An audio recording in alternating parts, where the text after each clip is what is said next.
There comes a time in every soul's unfolding when it must awaken from the hypnotic trance of human dependency, when it must rise from the sleeping mat of material logic and tear off the garments of worldly reason.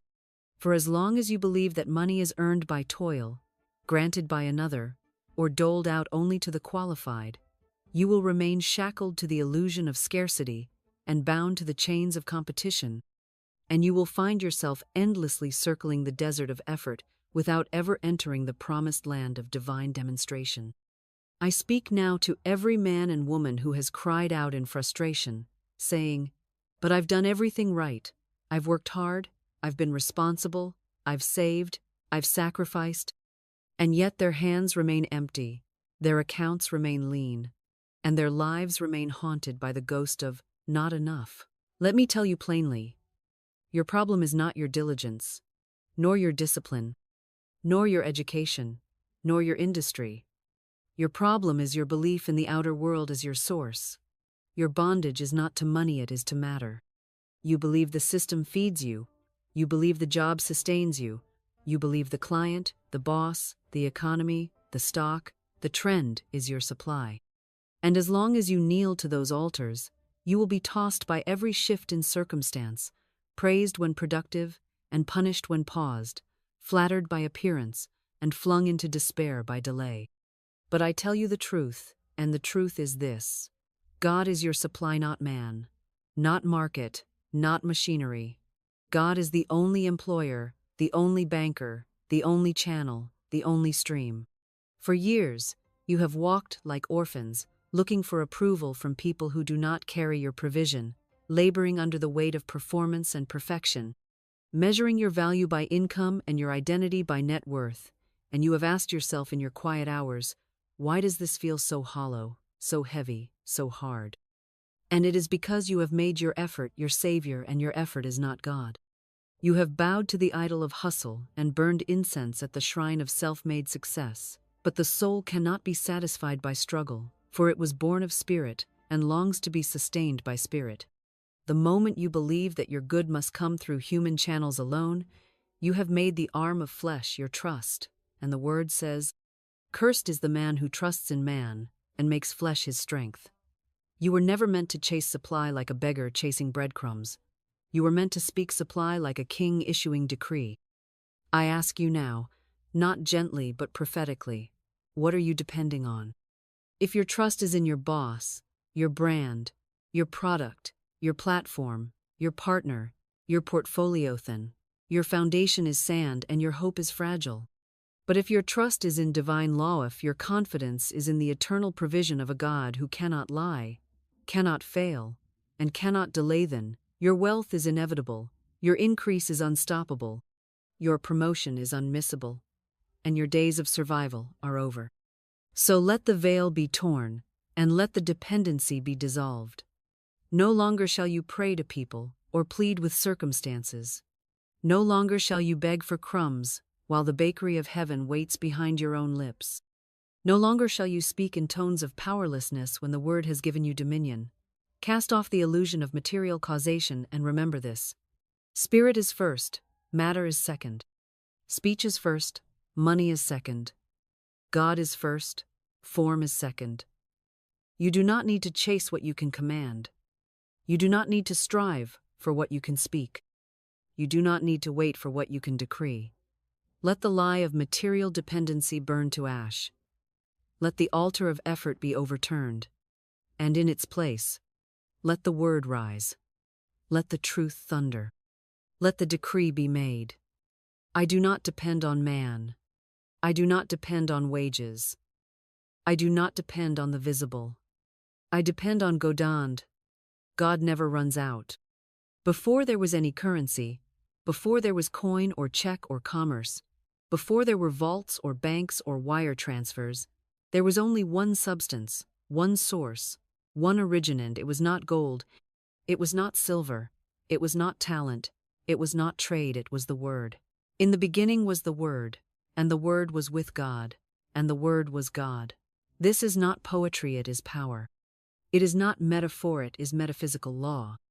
It is the holy architecture of reality, The sacred mechanism by which form is drawn out of formlessness and substance is summoned from spirit, and if you miss this, you will wander your whole life in the maze of effect, never touching cause, crying for change without commanding it, weeping over bills while your mouth remains shut, whispering prayers while heaven waits for your decree.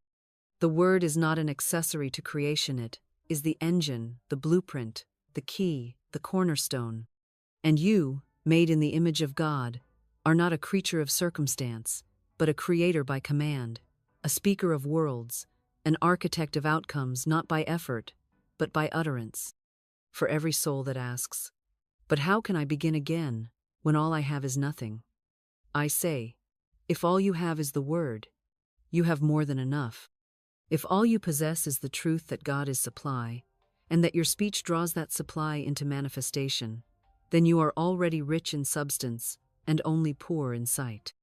You are not waiting for provision to appear, you are waiting for your lips to call it forth. Just as in Genesis the earth was without form and void, and darkness was upon the face of the deep, and God did not panic, did not plan, did not budget, did not borrow, but spoke, "Let there be light," and there was light, so too must you rise into your divine likeness and stop describing the dark and start declaring the light. Your finances may feel formless, your accounts may look void, your career may appear like a deep without direction, but it is not your job to figure out the mechanics of form, it is your job to speak the word. For the word is the command code of creation, and all things obey it. You were not born to be ruled by numbers, or bossed by balance sheets, or bent by algorithms, or bullied by trends. You were born to speak divine command over everything that touches your life. And when your words are aligned with law, they are not suggestions, they are mandates. When your declarations are saturated with spiritual truth, they do not wait, they work. They do not negotiate, they execute. And the reason so many never see the fullness of this is because they treat the word like a charm, not a covenant. They test it. Instead of trusting it, they whisper it. Instead of wielding it, they speak once and surrender. Instead of speaking until the mountain moves and the fog dissolves and the form appears. When I had nothing, when the world around me gave me no sign of increase, when the people in my life said, "Be realistic," when the bills stacked and the work disappeared and the room felt small and tight and breathless, I remembered one thing. The word is not something I say after it's solved. The word is the solving force. The word is not commentary, it is causation. And the moment I opened my mouth and said with full conviction, "God is my instant and endless supply," I was not reciting a nice phrase, I was activating the machinery of heaven. I was releasing the river of provision. I was re-establishing my place in the divine ecosystem where lack is a lie, and truth is currency, and substance flows not to those who strive, but to those who speak. So I ask you, what are you saying? And not once, but continually. Are you repeating your facts? Or are you rehearsing your faith? Are you echoing your environment? Or are you authoring it? Are you muttering your fears? Or are you commanding your fortune? Because the law is always listening. The word is always creating. And silence is not neutrality, it is consent to limitation. But the spoken word aligned with truth breaks barriers, unlocks blessings, flips the system, and bends time. If in the beginning was the word, then in your new beginning must also be the word.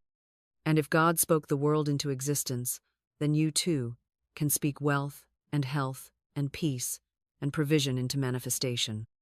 There was a moment, call it a valley, call it a furnace, call it the wilderness if you like, a moment when everything I had leaned on, everything I had depended upon, everything I had subtly believed to be my supply began to vanish, unravel, or simply stop answering.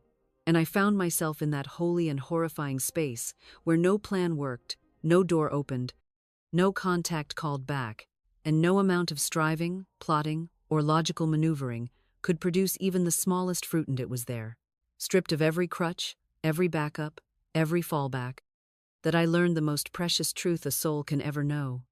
When all else is gone, the word remains. And if the word remains, I have not lost. I have been refined, reset, and returned to the place of true power. For the illusion of support had to die so the reality of spiritual sufficiency could rise in me like a fire. I had no job, no income stream, no mentor, no savings, no direction. And even the people who once praised my potential disappeared when I needed more than applause.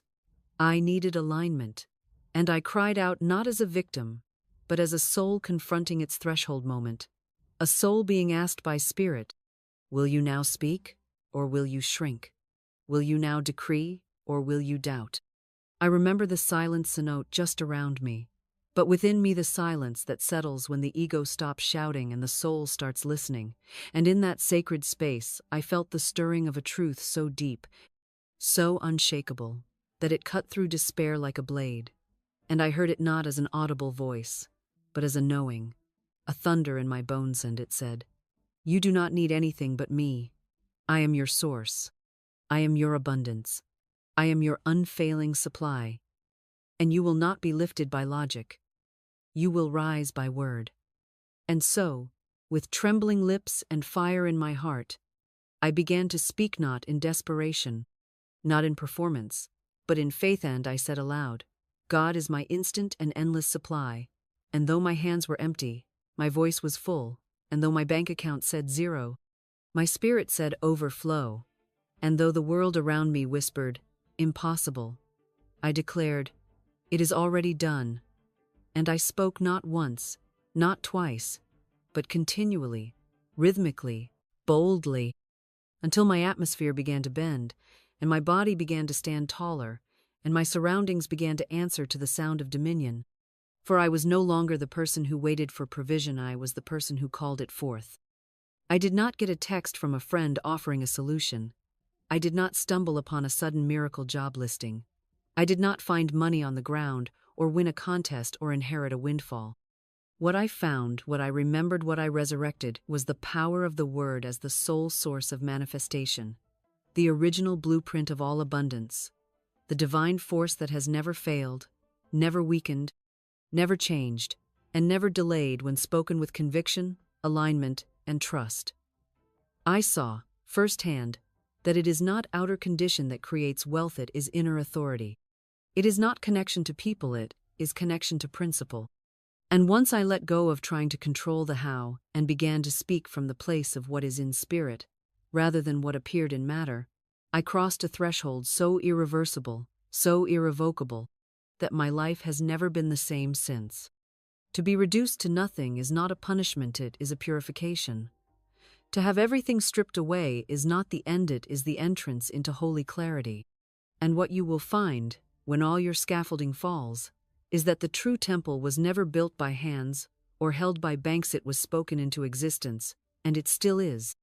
And the same power that framed the world now waits at the edge of your tongue, asking only this, will you speak it?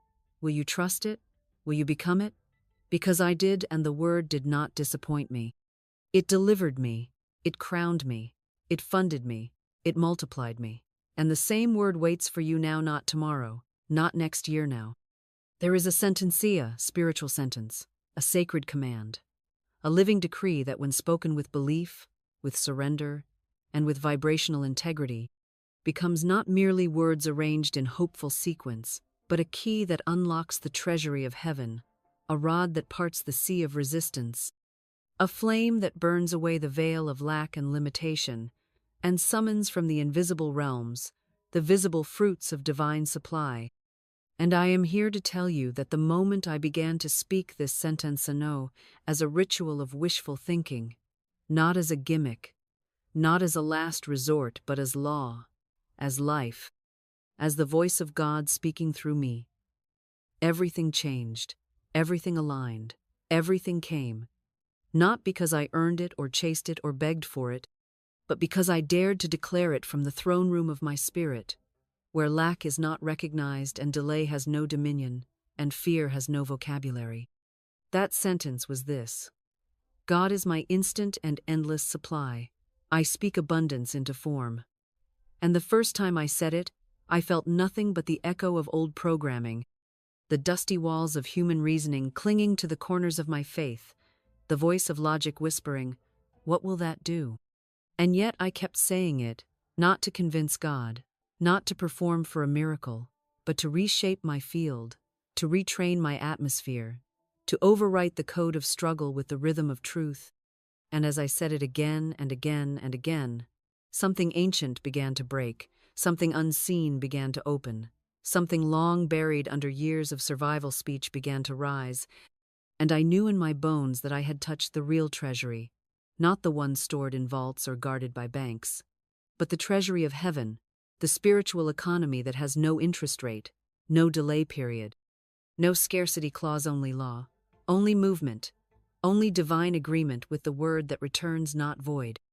I did not chant it like a mantra, wielded it like a sword. I did not murmur it in fear, I roared it in faith. I said it in the morning before I looked at my balance, before I checked my notifications, before I remembered what was missing, because I knew that if I looked to the world before I looked to the word, I would kneel to illusion before I could rise in truth. I said it walking, I said it sitting, I said it while doing dishes, while waiting in line, while riding the bus, and I said it not as a desperate plea for some future provision, but as a present announcement that supply had already been issued, already been finished, already been provided in full, and that the only thing left to do was receive it in consciousness and watch it take shape and form, for I had finally stopped waiting for provision and started speaking from possession. And the results were not subtle. They were not shy. They were not small. Within days of declaring this sentence in rhythm, I noticed shifts that logic could not explain, and effort could not produce. The unexpected checks arrived. Doors opened that had been sealed shut. People who had forgotten me remembered with purpose, and the energy of movement, of flow, of divine orchestration began to surround me like a current, pulling into my orbit every resource, every opportunity, every confirmation that the word was working, not because I deserved it, but because I dared to declare it, and not once, but continually, until the vibration of "I have" replaced the vibration of "I hope," until the sound of wealth became more familiar than the silence of fear. You see, the sentence is not magic, it is law. It is not wishful thinking, it is a divine formula. It names God as source, which cancels idolatry. It names supply as present, which ends waiting. And it makes you the speaker of form, which reclaims dominion from delay. When you say, "God is my instant and endless supply," you are not asking for something to begin, you are announcing that something has already happened, that heaven has already issued your portion, and now the sound of your certainty becomes the magnet that draws it forth. And when you add, "I speak abundance into form," you are not just affirming abundance, you are commanding it to appear, calling it by name, pulling it from the invisible warehouse of spirit into the visible field of manifestation, where no man can block it and no delay can deny it. So I ask you now, will you say it? Not once, not timidly, not hypothetically, but boldly, rhythmically, as the word that reforms your world. God is my instant and endless supply. I speak abundance into form. Say it as if your future depends on it, because it does. Say it until lack has no room in your vocabulary, until the sound of dominion drowns out the residue of doubt, until heaven moves and earth follows. I had nothing but that sentence, and it was more than enough. Something shifts in the very atoms of your environment when you stop speaking as one who is asking and start speaking as one who is announcing. When your voice no longer carries the tremble of please, but the trumpet of "it is done." When your tongue becomes no longer a thermometer of circumstance, but a thermostat of command, issuing spiritual temperature into your finances, your body, your home, your very atmosphere, because the voice that knows its source does not whisper to be heard by man, it declares to be obeyed by heaven. Dominion, beloved, is not volume, it is voltage. It is not noise, it is the frequency of spiritual authority wrapped in the tone of absolute certainty, the tone that parts seas, that stills storms, that calls Lazarus from the grave, that names the thing not yet seen as if it already is, and therefore makes it so. When I began to speak with dominion, something changed, not just around me, but within me. I no longer walked like a beggar waiting for approval. I no longer planned like one who feared the budget. I no longer spoke like someone waiting for the right time or the right person or the right platform. I spoke as if I owned the vineyard, as if I had already been seated at the banquet, as if I were backed not by a job or a system or a savings account, but by the unshakable economy of heaven, and I realized something most people never do because they're too afraid to test it. Money is not moved by need, it is moved by voice. And not just any voice, but a voice that speaks from its spiritual seat, a voice that refuses to descend into the court of doubt, a voice that refuses to echo appearances and instead prophesies substance until substance appears. I began to decree sentences like, "My word is law, and money obeys." And I didn't say it as a motivational chant. I said it like a judge renders a verdict, like a king seals a decree, like one who knows that what I say must now rearrange reality to fit the shape of my utterance. Because spiritual law is not sentimental, and it is not speculative, it is causal. And the moment my speech shifted from hope to dominion, from describing the lack to declaring the provision, the unseen began to bend, and the material began to move. And the same people who once ignored me began offering, the same accounts that once dried up began overflowing, and the same doors that once slammed shut now swung open as if they had been waiting for my voice note, my effort, not my resume, not my justification, my voice. Dominion sounds different. It is not filled with apologies. It is not filled with maybes. It is not polluted with passive requests for the universe to send signs or grant permission. Dominion does not negotiate. It does not rehearse the problem. It does not seek validation. It speaks as if heaven has already ruled in its favor, because heaven already has. And when I spoke with dominion, I noticed that my tone began to shape. Time delays collapsed, detours straightened, and the long waits that once mocked me now seemed foolish. Because what once took months took moments, what once felt impossible became immediate. And I knew that the only difference was that I no longer sounded like someone wondering if the law would work. I sounded like someone who knew the law could not fail. So I say to you, if your world is still answering slowly, if money is still moving timidly, if miracles seem hesitant, do not ask, "What's wrong with the universe?" Ask, "What's wrong with my voice?" Because if your voice is still echoing scarcity, if it still carries the tremble of "I hope" instead of the thunder of "I have," then your world will reflect that echo until you change it. Speak now, not as the victim of condition, but as the author of reality. Say it. My voice carries dominion. My word creates wealth. I speak, and my world obeys. Speak like that every day. Speak like that when nothing looks different. Speak like that until the very walls of your limitation crumble at the sound of your decree. Because they will. And when they do, you will know what I now know. You never needed the world to change. You only needed your voice to rise. There is a hidden structure to the invisible realm, a cadence to creation, a rhythm to manifestation that does not obey your panic, your deadlines, or your logical timeline. But it responds without fail to the spiritual drumbeat of consistency, to the word spoken not once in desperation, but spoken repeatedly, in alignment, in rhythm, in faith, in vibration, in sound waves that do not beg reality to shift but reshape it by law. And this is the sacred law of spoken rhythm, the rhythm of truth that overrides the rhythm of fear, the rhythm of abundance that replaces the stutter of scarcity, the rhythm of heaven that cannot be ignored when it is activated by your lips day after day after day, until your field yields fruit, not because you forced it, but because you synchronized with it. You see, rhythm is not repetition. For repetition's sake is the law of entrainment, the law of harmonics, the metaphysical truth that anything you repeat long enough becomes not just what you say but what you are. And this is why Scripture says, "So shall my word be that goeth forth out of my mouth. It shall not return unto me void, but it shall accomplish that which I please. And it shall prosper in the thing whereto I sent it." Isaiah 55:11.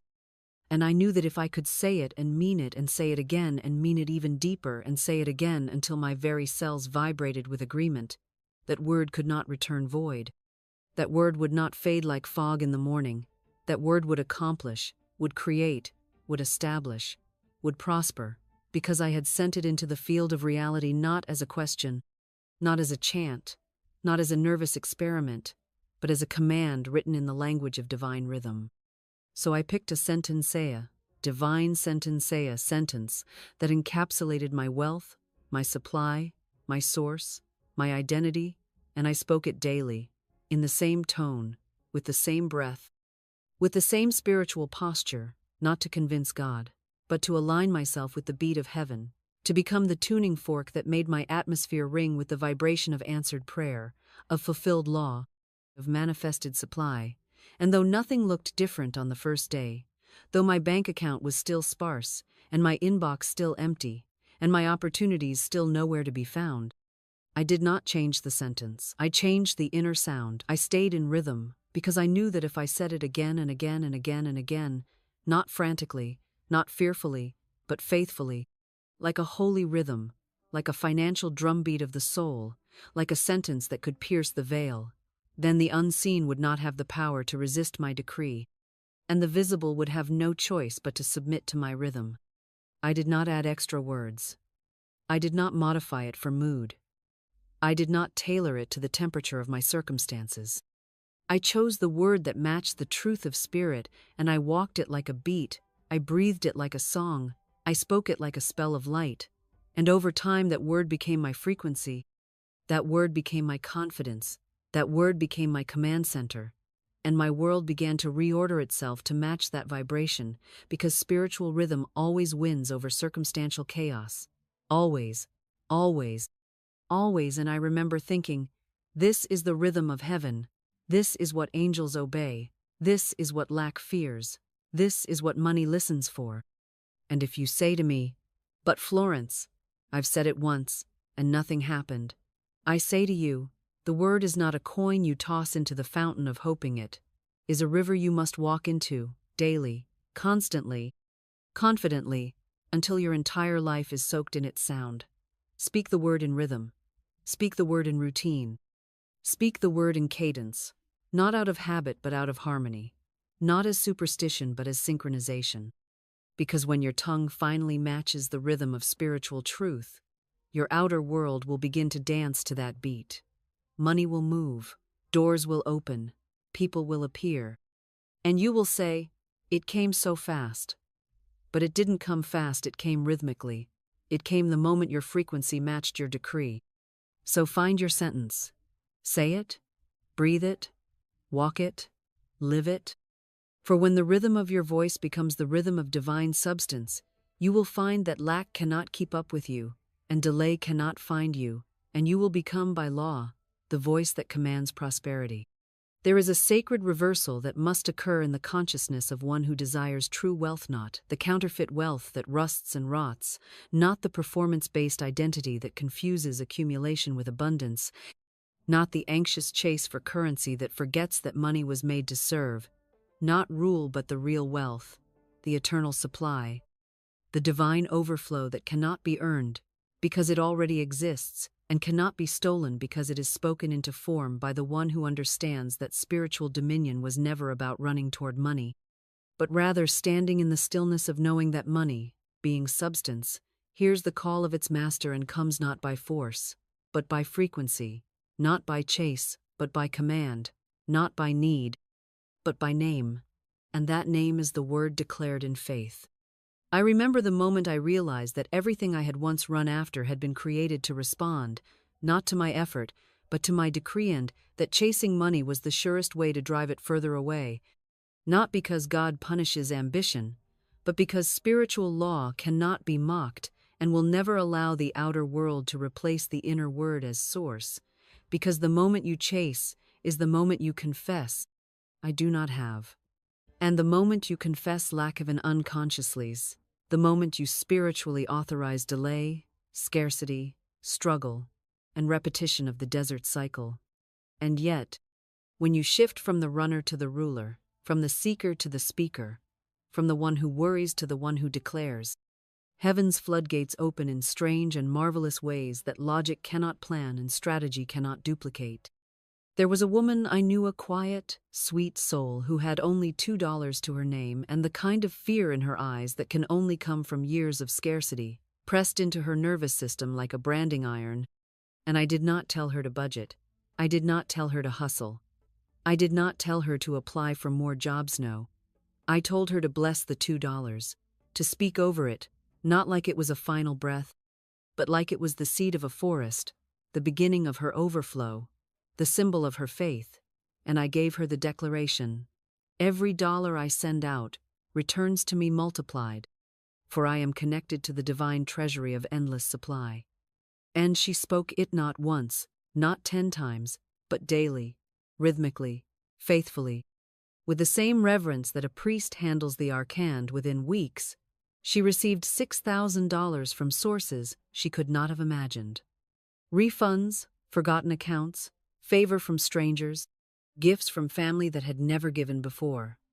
But the money wasn't the miracle. Miracle was the word, spoken in rhythm, received by faith, anchored in truth, unshaken by appearance. Real wealth, you see, is not first material, it is vibrational. It is metaphysical. It is spiritual law enfleshed by the tongue. And that is why the word says, "Let the weak say, I am strong. And I say unto you, let the broke say, I am wealthy." Because you are not called to repeat appearances, you are called to create realities. When you speak from authority, wealth obeys. When you chase, you confess separation. But when you declare, you reveal alignment. Real wealth is not something you attract with sweat, it is something you activate with speech. And if your words have been casual, cynical, confused, or contaminated with fear, then your supply has been delayed, not because God withholds, but because you have not yet spoken like the air you already are. Stop chasing. Start speaking. Stop waiting. Start declaring. Stop hoping. Start commanding. And when you do, when your tongue catches fire with the sound of truth, when your inner posture matches the certainty of the promise, when your declarations become louder than your doubt, you will find that money will begin to move toward you like iron to a magnet, like bees to nectar, like rivers to the shawnote, because you deserve it. Not because you chased it, but because you finally remembered that your word was wealth all along. If I could lift the veil that covers the treasury of spirit and reveal what truly separates the rich from the poor, the prosperous from the panicked, the supplied from the scraping, it would not be what most suppose. It would not be pedigree. It would not be timing. It would not be privilege or luck or connections or market position or even education, for these things may shift the outer shell of a man's circumstances, but they do not touch the root of wealth. They do not anchor the soul in abundance. They do not shape the inner substance from which all lasting increase flows, because true prosperity is a condition of speech, not savings. It is a function of language, not labor. It is born not in effort but in utterance, not in striving but in saying. And the millionaire mind is nothing more, and certainly nothing less, than a spoken mind, a tongue so trained in divine authority that it no longer reports on lack but replaces it, a voice so aligned with spiritual law that it no longer asks if, it simply declares what is, knowing that what is seen must bow to what is spoken, and that all material delay is only the echo of an unspoken truth waiting to be dared into form. I have walked into rooms where people carried the titles of success but spoke the language of fear, and I have walked into rooms where a man had no title, no portfolio, no inheritance, but his speech was that of a king, measured, certain, decisive, infused with the assumption of divine supply, and you could feel it, like a crown you could not see but could not deny. Because the millionaire mind does not worry aloud. It does not say, "We'll see." It does not entertain the suggestion of lack. It does not indulge the luxury of complaint. It declares, it affirms, it commands, it speaks. And this speech is not pompous or performative, but prophetic, rhythmic, rooted in truth. Spoken not from ego but from spiritual citizenship, from the knowledge that my God shall supply all my needs according to his riches in glory, and that if God lives within me, then so does the treasury, the access, the overflow, the instruction. the inheritance, and the very voice that said, "Let there be light." You do not become a millionaire by wanting. You do not become wealthy by worrying. You do not multiply substance by fearing its absence. You do not magnetize money by lamenting its delay. You do not unlock the vaults of heaven by rehearsing what went wrong, who disappointed you, what's missing from your resume, what others had that you didn't. You become wealthy soul wealthy, reality wealthy, realm shifting, no going back wealthy when your mind stops asking and starts affirming. When your tongue stops narrating circumstance and starts creating condition. When your mouth becomes the meeting place between promise and performance. When your word stops echoing the shadows and begins casting light. So I say to you, if you wish to walk as one who is never broke again, do not study the millionaires speak like them. Do not mimic their habits, mimic their tone. Do not follow their footsteps, match their faith. The millionaire mind is never timid in tone. It is never bashful in claim. It does not whisper it's good, it declares it aloud, again and again and again, until the air itself shifts, until matter obeys, until angels align, until the world reshapes itself around the sound of certainty. Every wealthy person I have ever known became so because they first spoke differently. They answered the phone differently. They entered a room differently. They blessed money before it arrived, and they thanked God before the check was written. They treated every dollar as if it had ears, every opportunity as if it had been called into place by their voice, and every delay as a test to see if their word could hold steady under pressure. Train your mind to speak riches. Train your lips to declare wealth. Train your energy to hold the vibration of having. And then, without needing to force or impress or strive, you will discover that the world bends to the one who speaks with dominion, and that money, like a soldier hearing its commander's voice, must move when the millionaire mind commands it. It is here that the war begins, not out there in the realm of banks and brokers, not in the struggle for clients or contracts, not in the market or the economy or the employment rate, but here, in the silent space between your ears, where thought becomes belief and belief becomes law, where logic stands armed with facts and figures and past disappointments, waving its weary banner of reason and survival and what's realistic, while the word of truth, the word of spirit, the word of supply stands still and unbothered, like a lion that does not flinch when a dog barks. And here you must choose, not with your feelings, not with your fears, but with your faith, because you cannot serve both logic and law. You cannot worship at the altar of reason and still expect miracles. You cannot declare dominion and then explain delay. You cannot say, God is my supply, and still ask your circumstance for permission to speak like a billionaire. Logic is loud when you've failed before. Logic keeps the tally of what didn't happen, who didn't show up, how long it's been, how empty your account still is, and logic speaks the language of limitation so fluently that you begin to believe it's wise, even holy, even responsible, to rehearse your constraints and quote your bank balance and confess with great accuracy the distance between where you are and where you long to be. But spiritual law does not ask your logic for input. Spiritual law does not run audits on your history. Spiritual law does not care if it makes sense to your spreadsheet or your spouse or your subconscious doubt, because spiritual law, like gravity, just is. It moves not because it's understood but because it's declared, not because you feel ready but because you speak what is already true in the realm of the unseen. And to wait until you see it, to say it, is to surrender the throne of your voice to the prison of your perception. I remember it vividly, standing in front of a due date, no payment in sight. The math didn't math, the calls didn't come, the balance didn't budge, and logic said, prepare to explain, prepare to borrow, prepare for failure. But something holier than reason rose up and said, no, prepare to praise. And so I spoke not from fear but from force, not from numbers but from name, and I said, my supply is not in the bank, it is in the word, and the word has already gone forth, and the money I need is on its way to me now. And I said it not once, but again and again, until the fear had no room to echo. And logic screamed, you're a fool. But the law whispered, You're free. And by morning the money had arrived not from the source I expected, but from the spirit I trusted. You must decide. Will you make logic your lord, or will you let the law lead you into overflow? Will you shrink your voice to fit your visible facts? Or will you stretch your soul to echo the voice of the Word who made the world out of nothing but sound? If you are ruled by logic, you will always hesitate. You will always question. You will always doubt.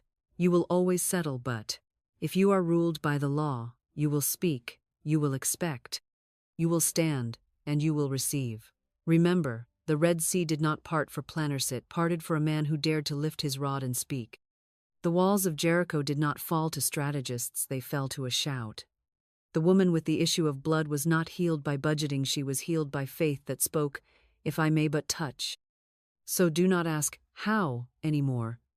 That is the logic's language. Do not ask, "When?" anymore. That is time's trap. Do not explain your lack. Do not justify your delay. Do not narrate your confusion. Speak only what is true in the Spirit, and keep speaking it until the law which never returns void, which never misses its mark, which never mocks the faithful, makes it so. When the Master spoke in parables, he did not entertain with metaphor.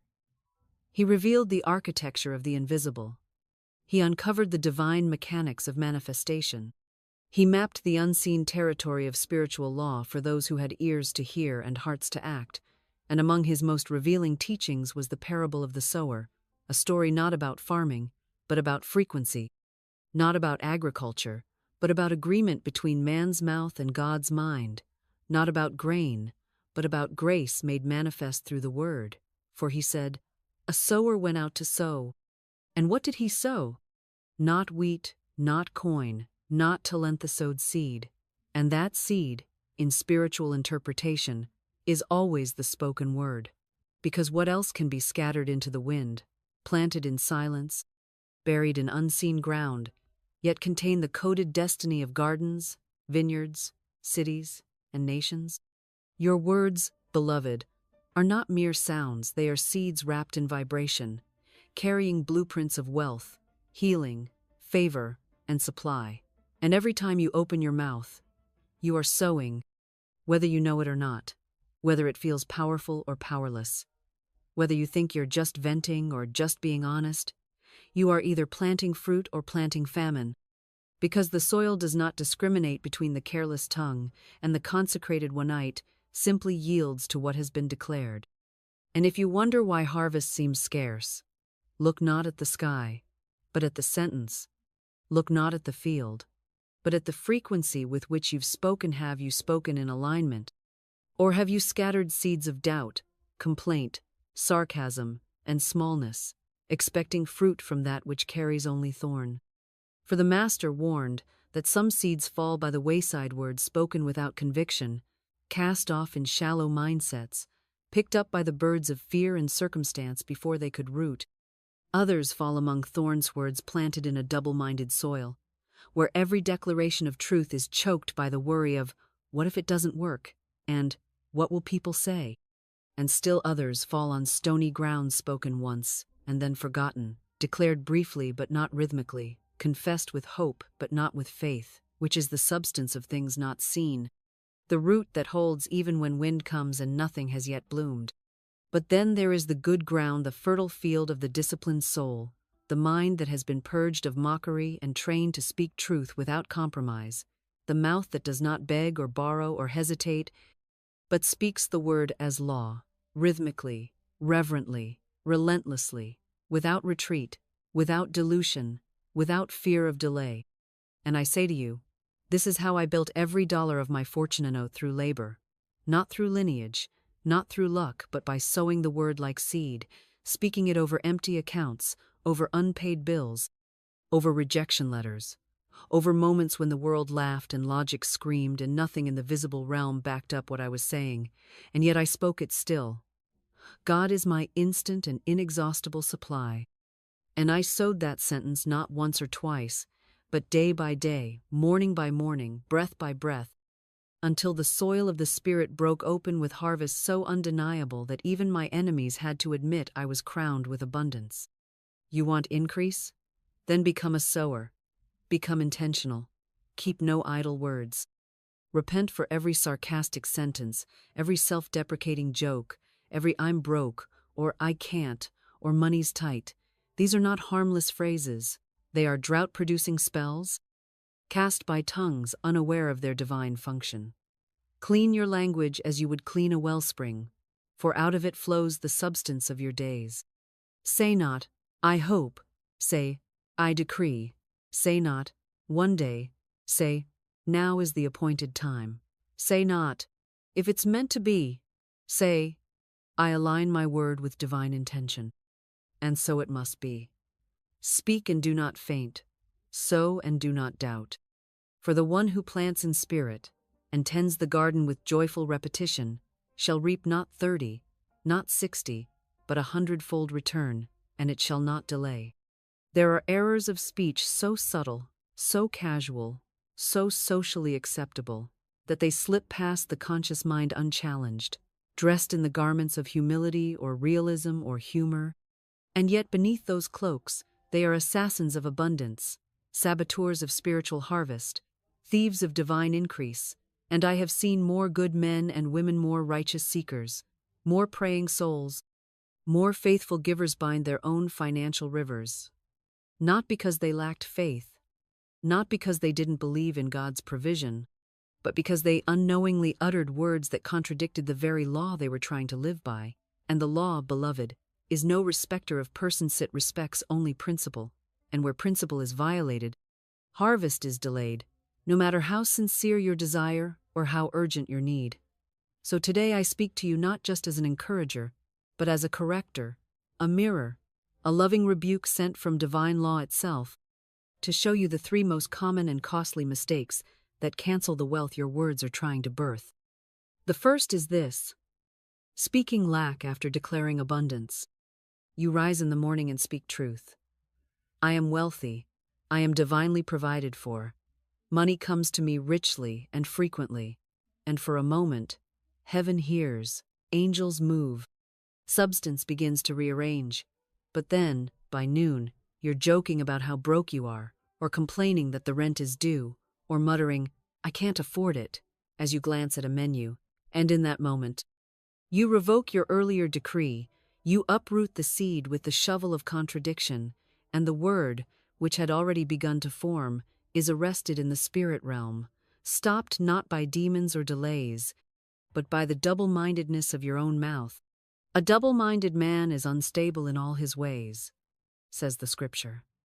And instability in speech creates instability in substance, so you must choose your word and never betray it, even in jest, even in passing, even in the privacy of your own mind. For your life is not shaped by the public declarations alone, but by the hidden conversations of the soul.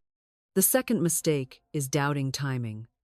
You speak the word, and then you start to count the days. You speak the truth, and then you check the mailbox like it's magic.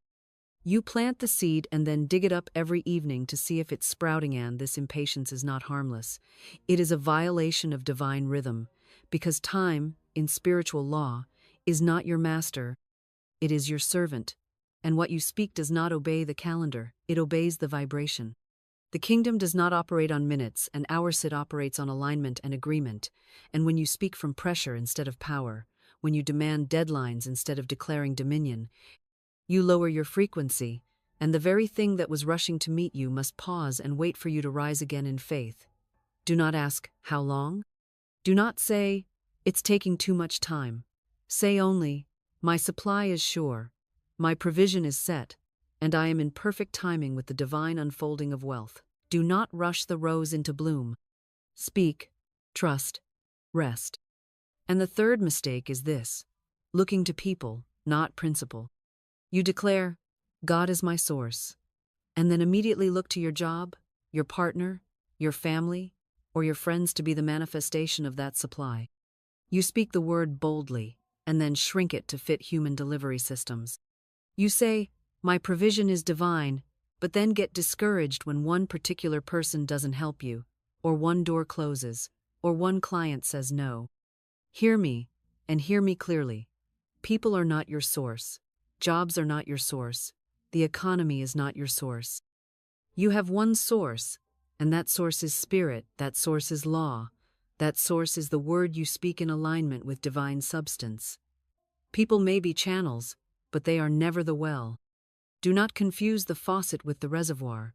The supply is already yours, but it will appear through whatever means the law selects, and that may have nothing to do with who you expected. So bless the closed doors, celebrate the no's, and speak with unwavering joy. My supply is not limited to man. I am open to every channel spirit appoints. Correct these errors, and you correct the current. Remove these contradictions, and your words will gain new weight. Speak with continuity, declare without delay. Trust the invisible process as if it were already complete. For the law cannot fail, but your tongue must align without apology, without interruption, and without excuse. This is not casual magic, it is covenant speech. The word works for the one who works the word.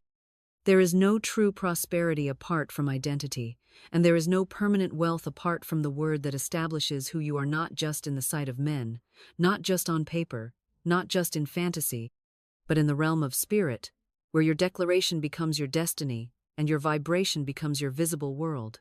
And I must tell you plainly, no one becomes rich by merely thinking rich. No one walks in financial dominion by simply desiring dominion.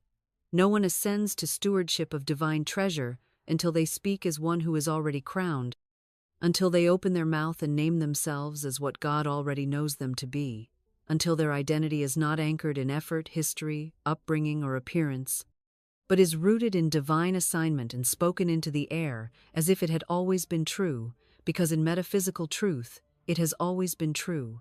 You have always been a channel of unlimited substance, always a child of divine wealth, always a vessel fit for gold and glory.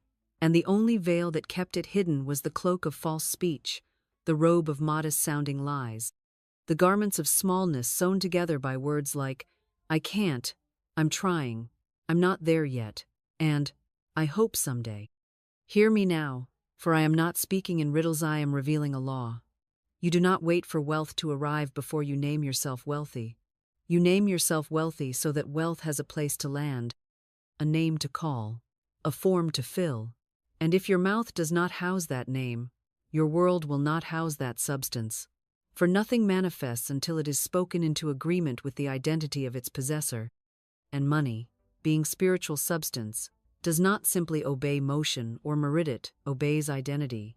And that identity is always confirmed by speech, because the kingdom of heaven knows no silent heirs, no mute sons, no shy daughters. It only recognizes those who speak in rhythm with their inheritance, who dare to say what God has said, who dare to declare, I am the lender and not the borrower. I am the blessed and not the burdened.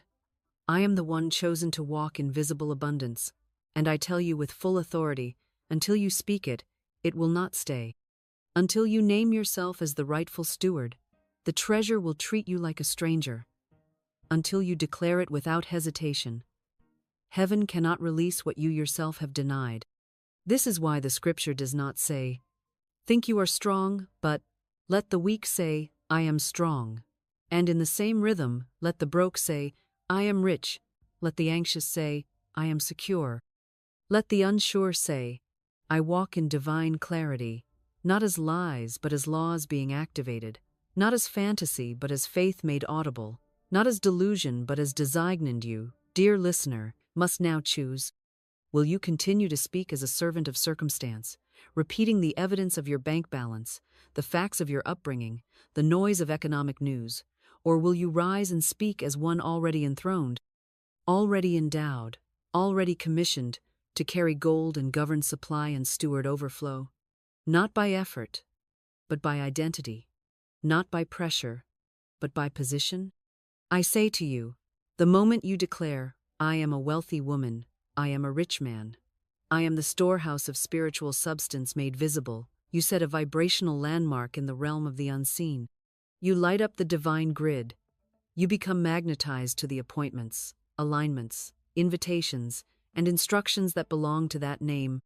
And everything that does not match that name begins to fall away, not because you forced it, but because you finally aligned with the word that was always waiting for your voice. And so I give you this today, not as advice but as spiritual assignment. From this day forward, never let your mouth identify with lack. Never say again that you are struggling. Never agree with any label smaller than the kingdom. And if others mock it, let them mock. Your speech is not for their comfort. Your declarations are not for their approval.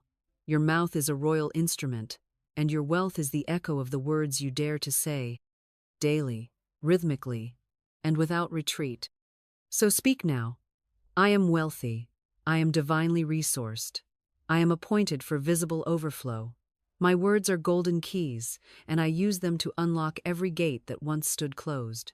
Say it again. Say it without shrinking. Say it until the atmosphere bends. Say it until money recognizes your voice. Say it until heaven smiles and says, "There is one who remembers their inheritance." There is no scarcity in spirit, no vault in heaven marked, maybe, no divine economy strained by your request, and the only closed door you've ever known was not locked from above but from within. Sealed not by God's reluctance but by your own silence, your own disbelief, your own agreement with appearances rather than with principle. For the storehouse of divine supply is not withheld. It is a waiting voice. It is poised behind the veil of unspoken truth, ready, eager, bursting to be released the moment you stop negotiating with facts and start legislating with faith. And I say this not as poetic encouragement, but as metaphysical law.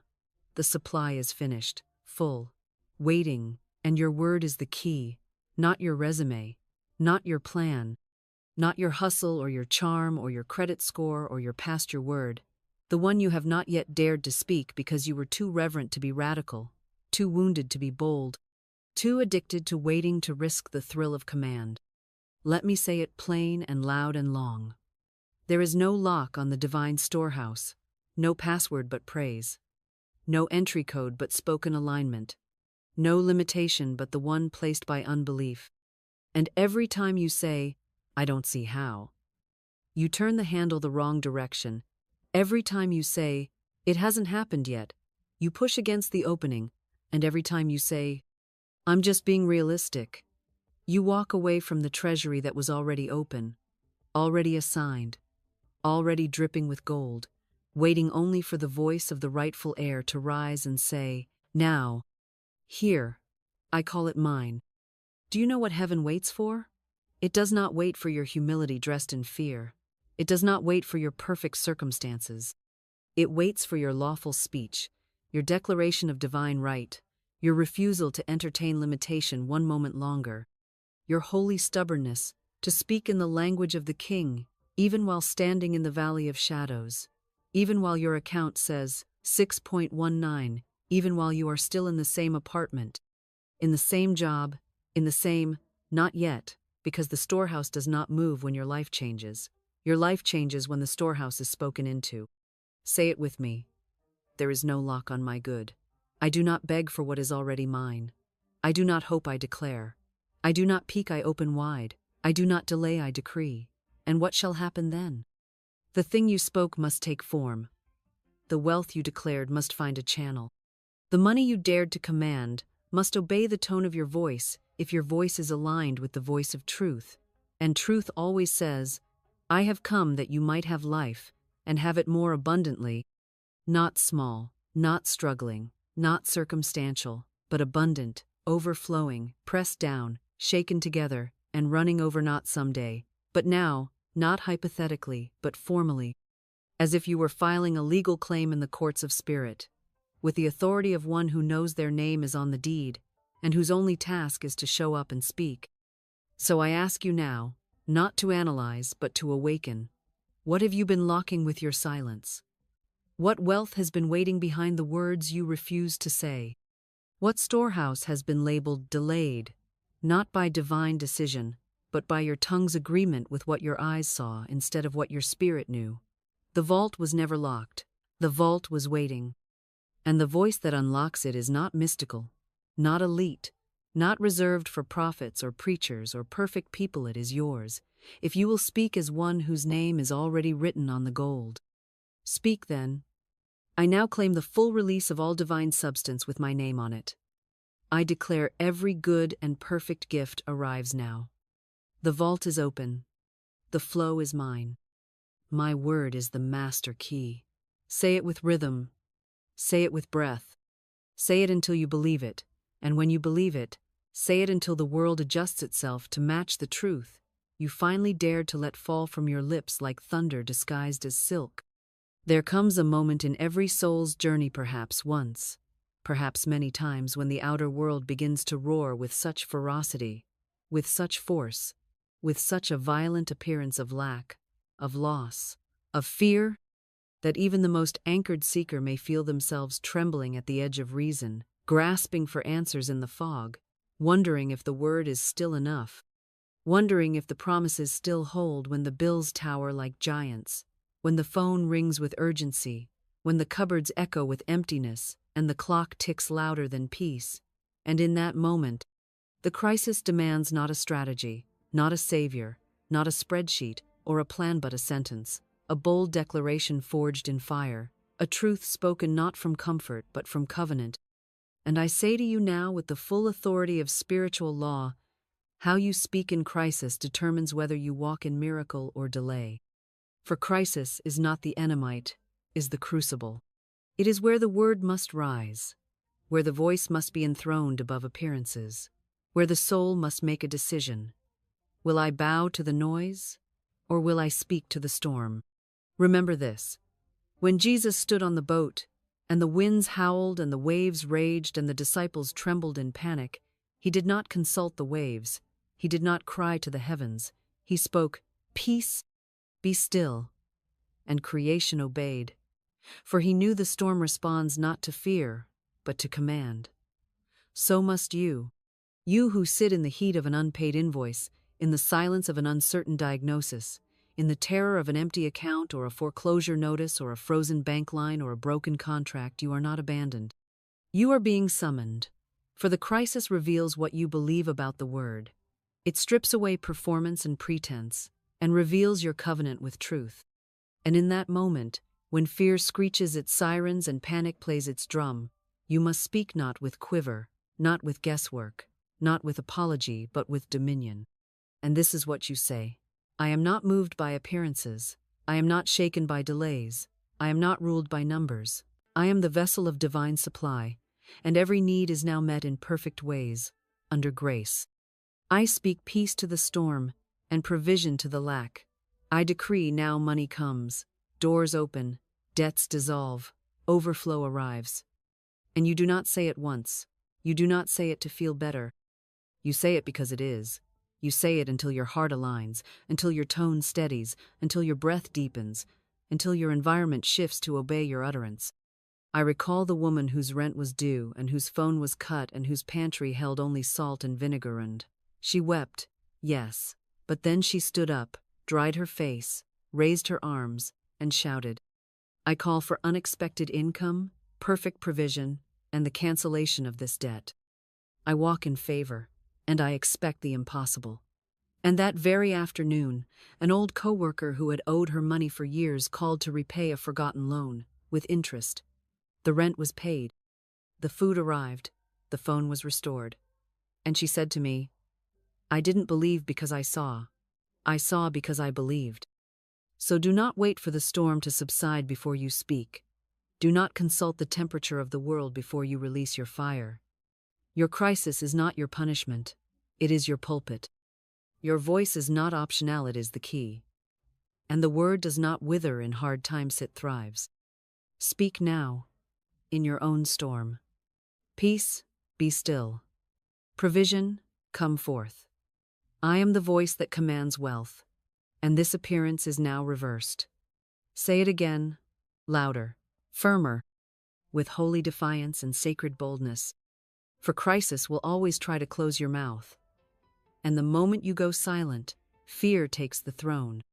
But if you will speak, if you will dare to stand in the rubble of delay and declare divine riches, if you will speak in the famine and call for feast, if you will shout, overflow, when all you see is empty, then heaven rushes to your side, angels move into position, and the law which never sleeps, which never forgets, which never fails, begins to bend the very fabric of time and matter to obey the decree you dared to issue. You must learn, my dear, how to speak in crisis. For when you do, you will find that what the world calls disaster, the soul calls promotion, and what you once feared, you now rule not by effort, but by word. 12 days, not 12 years, not 12 lifetimes of striving, 12 days, that is all. 12 revolutions of sunrise and sunset, 12 sacred mornings and 12 sealed evenings where your tongue becomes your temple, your speech becomes your sanctuary, and your declarations become the altar upon which every shadow of poverty, fear, and limitation is laid bare and dissolved by the holy fire of spoken truth. I tell you, 12 days is not a waiting period, it is a divine rhythm, a metaphysical covenant, a window of consecration in which the vibration of your word rewrites the architecture of your world. Do not let its simplicity fool you. Do not let the ego mock the number. For even in Scripture, God formed completeness in 7, governed government in 12, and birthed revolutions with a single sentence. You do not need years. You need alignment. You need a sentence. And you need to speak it with fire. For the word, when spoken with rhythm, becomes a hammer against doubt, a light against delay, and a sword that cuts through every visible chain masquerading as your reality. When you say the same truth again and again, not mechanically, not fearfully, but with breath, with posture, with revelation, it begins to cut a groove into your subconscious, and that groove becomes a channel, and that channel becomes a river, and that river becomes a flood of supply, a deluge of divine orchestration so precise, so exact, so supernatural in appearance that you will look back and say, "It happened so fast." But heaven will answer, "It happened so lawfully." Now hear me well. These 12 days are not a trial. This is not superstition. This is not begging the universe. This is spiritual legislation. You are not testing the word. You are enacting it. These are 12 days of speaking one divine sentence, one holy code, one spiritual decree, with unwavering consistency and unquestioned authority. You are not to adjust it. You are not to water it down. You are not to see how it goes. You are to become it, to live inside of it, to breathe it as if it is more real than your bills, more real than your numbers, more real than your doubts, because it is. And the sentence is this: I now speak with divine authority. Money comes to me richly, rapidly, and repeatedly. Say it again, slowly, with breath, with rhythm. Let it rise from your belly, not just your lips. Let your spine lift. Let your tone carry command. This sentence is not a hope. It is a declaration. It is a trigger. It is a flame sent into the field of delay. And I promise you, if you speak it for 12 days, morning, noon, and night, without apology, without compromise, without letting the ego interrupt you with reason, you will not recognize your financial reality on the 13th. On day 1, you may still feel small. Say it anyway. On day 2, you may feel like nothing is changing. Say it anyway. On day 3, someone may trigger you with a conversation about how hard it is. Do not take the bait. Say it anyway. On day 4, your bank account might tempt you to say the old things. I'm so broke. How will I make it? But you will pause, smile, and say it anyway. On day 5, something small will shift: a refund, a compliment, a gift. Give thanks. Say it again. On day 6, the words will begin to feel different. They will rise like wings inside your chest. Say it again. On day 7, someone may offer you a job, a sale, a favor, an invitation. This is the outer echo of the inner decree. Say it again. On day 8, the doubt will try one last time. You will feel tired or distracted. This is the turning point. Say it louder. On day 9, you will feel yourself walking differently, breathing differently. Say it with a smile. On day 10, you will find yourself correcting others in your mind. No, I no longer agree with lack. Say it with joy. On day 11, a door will open, a call, a letter, a deposit, a sign, a moment. You'll know it. Say it again. On day 12, you will feel like a different person. Because you are. And now, wealth must obey. It has no choice. The tongue, my beloved, is the rudder of your life. And these 12 days, spoken faithfully, are a divine steering. You are not casting a spell. You are issuing a law. Money is not your God. It is your servant. It is not your source. It is your substance. And your word has dominion over it. So begin now. Begin with breath. Begin with posture. Begin with power. I now speak with divine authority. Money comes to me richly, rapidly, and repeatedly. Say it now. Write it now. Walk in it now. For when 12 days of truth are spoken without compromise, 12 years of delay are shattered in a moment. There is a voice in your head that must be removed, not soothed, not negotiated with, not tolerated, not coddled but dismissed. This voice is the gatekeeper of your delay, the loyal servant of your fear, the invisible warden who has kept you locked behind bars of logic, realism, skepticism, and worldly programming for years. It is the voice that rises up every time you speak truth with a whisper that sounds like your own but is a parasite, a squatter in the sacred halls of your mind, saying things like, "That's not how life works. Don't be ridiculous. Where's the proof?" Or the most poisonous of all, be realistic. That voice is not your protector, it is your prison. And today, by spiritual decree, I tell you with all the fire of heaven behind me, the gatekeeper must be fired. This voice, this silent saboteur, was installed earlier, perhaps in childhood, perhaps by those you trusted most, perhaps by religion, by culture, by education, by generations of fearful people who mistook control for power, who mistook survival for safety, who mistook silence for peace. It trained you to measure your worth by evidence, to wait for proof before praise, to shrink your speech until it was small enough to fit inside the approval of others. It made you polite in the face of poverty, apologetic in the presence of power, and cautious even with your own miracles. And so long as that voice is allowed to sit in the judge's seat of your mind, every divine decree will be cross-examined, every bold word will be met with suspicion, and every step forward will be delayed by a court of false reason. Now let us be very clear, this gatekeeper does not speak with thunder. It does not attack. It questions. It plants doubt in the soil of your declaration like a weed hidden among wheat. You declare, "Money flows to me now," and it says, "But what about your bills?"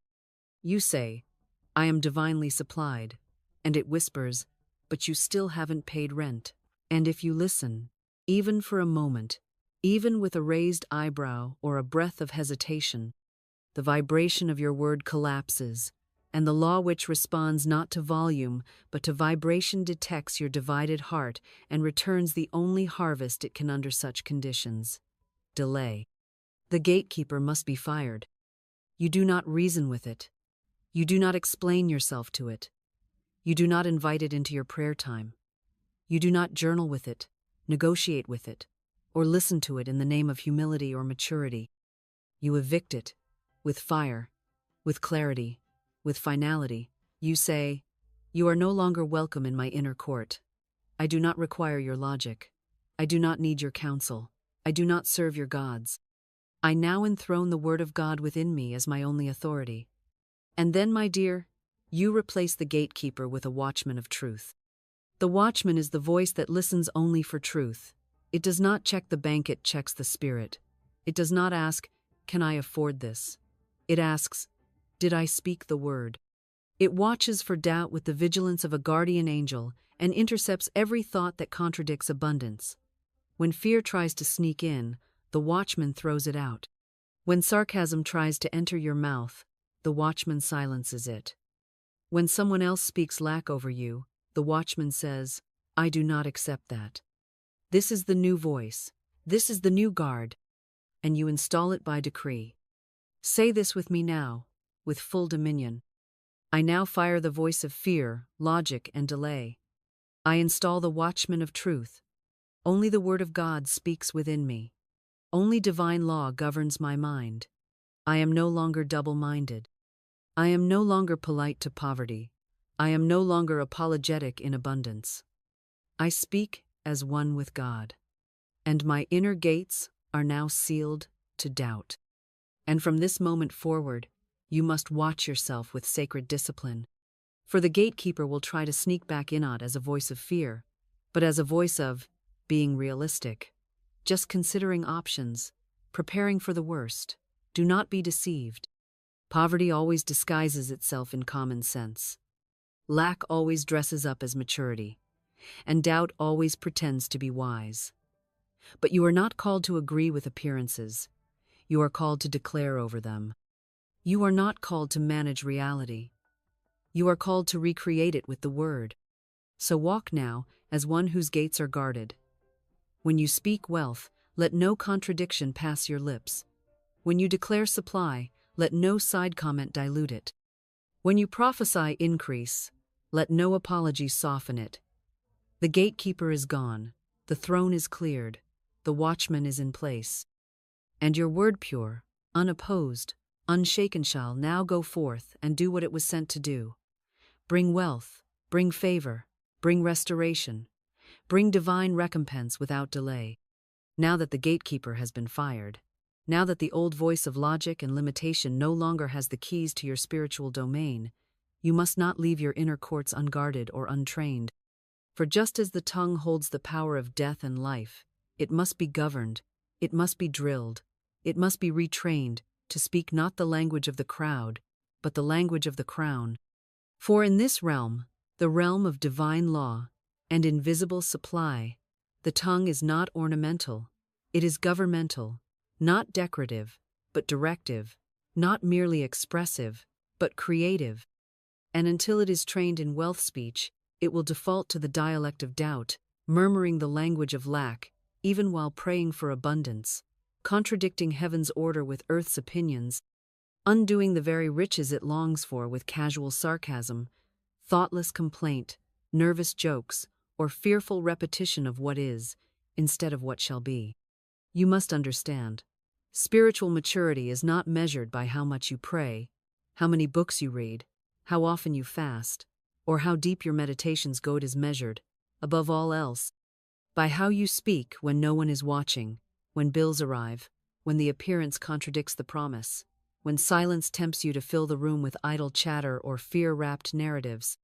And so, if you desire to walk in wealth, if you desire to live in divine opulence, you must retrain the instrument that commands at your tongue until it is fluent in heaven's frequency, until it speaks wealth as naturally as it once spoke worry, until it no longer entertains the dialect of desperation but operates only in the rhythm of riches, only in the cadence of completion, only in the pulse of, "It is done." Begin here. Strip your language of poverty's phrases. Eliminate every habitual muttering that binds you to the barren fields of almost and not yet. Never again say, "I can't afford it," for that is a hex, not a fact, and the law does not judge your intention, only your vibration. Replace it with, "Divine supply meets this with ease." Never again say, "That's too expensive," for what you declare as beyond reach becomes forbidden by law. Say instead, "That is within my spiritual jurisdiction." Never again say, "I'm always broke," or "Nothing ever works for me," or "Money doesn't grow on trees. Do you not know that you are the tree planted by rivers of living water, and whatsoever you speak shall prosper?" And what of humor? What of those who make light of their lack, who joke about poverty, who mask their wounds with sarcastic wit and cynical memes and declarations disguised as self-deprecation? My word to you is this: heaven does not laugh at broken covenants, nor does divine law distinguish between a joke and a judgment. If you say it, you sow it. If you sow it, you reap it. If you reap it, you live it. So speak no jest that invites delay. Make no punchline that partners with lack, and let not your laughter be the soil in which scarcity roots itself once again. Instead, train your tongue through rhythm. Set aside 3 times a day, not just once, not only when inspired, but with the consistency of a priesthood. Speak aloud words that match the treasury of heaven. In the morning, before the news, before the email, before you check the account or look for signs, declare boldly, "Today, divine money moves toward me in visible and invisible ways. I walk in provision. I speak with authority. I receive without delay." At midday, when distractions creep in, when doubts return, when fear shows its familiar face, say again, "I cast down every lie of lack." My voice is heard in the corridors of spirit. Angels of abundance are assigned to my affairs. And at night, before sleep tempts you into subconscious agreement with mediocrity, declare, "My words go before me. My sleep is rich with instructions. I am being funded while I rest. I rise tomorrow in even greater increase." Write them, record them, chant them, sing them if you must. But above all, say them not as a ritual, but as a rain, not as a formula, but as a fire, not as a beggar's hope, but as a king's order. For your tongue is not a thermometer measuring the weather of circumstance. It is a thermostat, setting the spiritual climate of your life. And until it is trained to speak only that which you desire to live in, until it is disciplined to declare what God has said, not what man has feared, until it is consecrated to declare only what aligns with the law of abundance, it will continue to mirror the outer world rather than command it into divine submission. So I charge you, train your tongue like the weapon it is. Sheathe it in wisdom, sharpen it in silence, anoint it with scripture, wash it with truth. Let no word proceed from your mouth that you would not want planted in your future. For your speech is your seed, your decree is your domain, and your tongue is the wand that moves gold and glory into form. It is not enough to speak occasionally. You must speak continually, boldly, rhythmically, joyfully, until wealth has no choice but to obey your voice, because it no longer hears contradiction, no longer detects doubt, no longer finds mixture but hears only a master. Now that your tongue is being trained like the weapon of light it truly is, now that you no longer allow idle speech to trespass upon the holy ground of your spoken dominion, now that your mouth has been rededicated as a treasury of truth rather than a drain of doubt, it is time to forge your verbal arsenal. 5 declarations, not 5 suggestions, not 5 poetic affirmations to be whispered with timidity and shrugged off by logic, but 5 fire-coated decrees to be spoken with the clarity of divine certainty, with the weight of heaven's law behind every syllable, with the finality of prophecy, the boldness of kingship, and the faith of one who no longer negotiates with the shadow of lack, but who walks upright in the wealth of perfect supply, commanding substance, not requesting sympathy, declaring form, not describing absence, standing in the frequency of fulfillment, not begging from the cave of delay. The first declaration is this: I am now a divine channel of wealth. Not tomorrow, not when you get the job, not once you feel more ready, but now.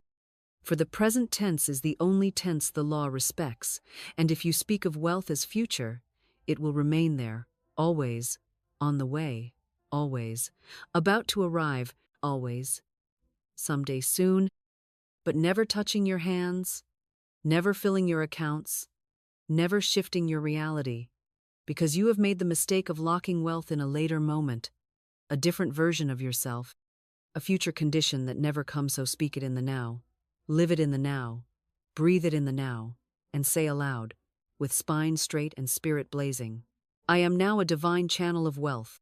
For the channel does not manufacture the flow, it allows it. It stays open, it stays clear, it stays connected. And your job is not to produce wealth, it is to speak in such alignment with it that nothing in you blocks the flow. The second declaration: God's money flows freely to me and through me. Not just to you, not just for your own comfort, your own goals, your own rise, but through you. For when the law hears selfish containment, it restricts the flow, but when it hears generosity, stewardship, vision beyond your needs, it increases the current, expands the channel, overflows the vessel. So speak it with purpose, speak it with joy, speak it with trust in divine intelligence. God's money, not man's, not your employer's, not the stock market's. God's money flows freely to me and through me, and feel that flow as a river, not a reservoir. Feel it rushing with gold light through your soul. Feel it arriving through doors you didn't know existed. Feel it moving through your voice, your work, your presence, your existence. And know that you are not the source. You are the sacred instrument. Third, all that is mine by divine right now appears. You do not ask for what is not yours, you call forth what has always belonged to you but was waiting for your alignment, waiting for your decree, waiting for your permission, waiting for you to rise in identity, authority, and speech, waiting for you to stop whining and start declaring, waiting for you to stop seeking man and start echoing God. So say it again and again, with full faith and no flinch. All that is mine by divine right now appears. Not by entitlement, not by force, not by begging, by divine right. And what is yours by divine right cannot be taken, cannot be delayed, cannot be withheld. It may be invisible, but it is never absent. And when you speak, it moves into visibility, because spiritual law does not honor appearance, it honors truth, and your word is the activator of visibility. Fourth, unexpected income is expected and welcome. Yes, speak it paradoxically, speak it playfully, speak it prophetically. For what you expect expands, and what you welcome arrives, and what you declare repeatedly becomes the magnetic pattern that draws the substance into your field. So stop repeating that you never catch a break. Stop reinforcing the story that money never shows up unless you chase it. Stop building altars to fear, and erect instead a rhythm of joy, of ease, of suddenness, of favor. Say it daily. Unexpected income is expected and welcome, and let your heart leap with delight every time you say it. For wealth loves joy, money is a servant of celebration, and the one who smiles, while speaking, increases the voltage of the word. And finally, the fifth declaration, the crown of the five-fold spoken scepter. I give thanks for riches that pour in from unseen places. Not trickles, not hopes, not crumbs riches, and not in the future, not from the usual sources, not through predictable pipelines from unseen places, which means from spirit, from synchronicity, from favor, from divine orchestration beyond your current knowing, from channels not yet revealed, from pockets of grace that override every material structure, and by giving thanks before it appears, you complete the circuit, you finalize the claim, you prove that you trust not what you see, but what you say, that you believe the law more than the ledger, the word more than the wallet. So, say it now. Say it daily. Say it in the middle of lack. Say it when nothing moves. Say it when miracles begin to erupt all around you. I give thanks for riches that pour in from unseen places. These are your 5 declarations, your 5 keys, your 5 wealth codes, your 5 battle cries against the old self, the broke identity, the fearful mouth, and every time you speak them, you are not just affirming, you are commanding, you are not just hoping, you are establishing, you are not just repeating, you are rewriting reality with your voice, your breath, your tone, your decision. And soon, very soon, what you see will match what you've spoken, not because you chased it, not because you earned it, not because the world changed, but because you did. There is a silent torment known only to those who have gotten close to the breakthrough, close to the opportunity, close to the dream fulfilled, yet never quite grasped it, never quite crossed the line, never quite saw it materialize in full. Always circling the promise but never entering the land. Always knocking but never hearing the door swing open. Always hoping but never holding. This is the agony of almost, and it is more maddening than lack itself, because lack is clear, lack is absence, but almost is cruel. It teases you with flashes of provision, gives you glimpses of miracles, dangles the taste of destiny before pulling it back into fog. And yet I tell you this truth by divine revelation. The cycle of almost is not caused by fate or timing or even others withholding your good. It is caused by a war of words. It is the result of divided speech. It is the residue of a mouth that speaks power in the morning and contradiction by night. A tongue that says, I believe, and then mutters, but what if? A voice that rises in decree only to crumble in doubt behind closed doors. Almost is the harvest of partial speech. The law does not honor hesitation. The law does not recognize double-minded declarations. The law does not move when you speak powerfully for 10 minutes and then rehearse fear for the next 10 hours. What you do not seal in the spoken word, you leak in the unsaid whisper. What you do not anchor in command, you drift from in casual confession. The cycle of almost is broken the moment you say with finality, not with emotion, not with panic, but with truth-backed boldness. It is finished. Not, I hope it happens soon. Not, I think I'm close. Not, maybe this time. But, it is finished, a statement so final, so absolute, so irrevocably rooted in divine law, that all appearances begin to organize themselves accordingly. Just as Christ spoke those words at the moment of spiritual completion, so must you speak them not when you see results, but when you decide they must come, not when the account is full, but when the word has gone forth. Do you not see? The Red Sea parted after the command. The oil multiplied after the jars were gathered. The walls of Jericho fell after the 7th shout.